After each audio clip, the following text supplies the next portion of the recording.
There's a fascinating halacha law that we learn in this week's Torah portion, that is that a person can't testify falsely. The Talmud explains that in order to prevent someone from testifying falsely, it uses a scare tactic, and that is, according to one opinion, that a drought will come your way. It will affect your whole community, your city, etc.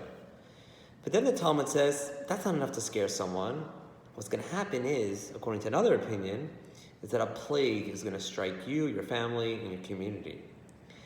And a third opinion says, that's also not enough to scare someone. What's going to scare a person is you're going to be told that the people who hired you to testify falsely, they're not going to respect you. They're going to view you as an immoral person, someone who is unethical, who has no integrity. And when you hear that, that's going to prevent you from testifying falsely. My rabbi asked the obvious question. A plague, a drought, death, that won't scare someone. But the fact that how I'm being looked at by the people who hired me, that I'm not a good person, that's going to scare me? How does that make sense?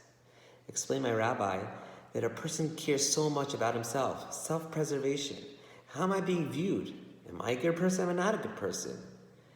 We have to view ourselves as people that are great, that are good.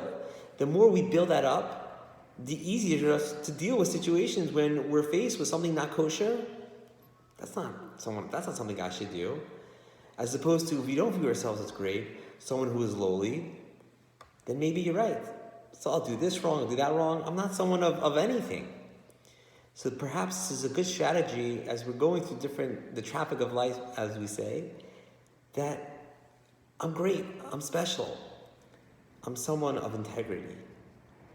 I'll never forget, when I was younger, probably 12 or 13, I did something very inappropriate, and I was caught.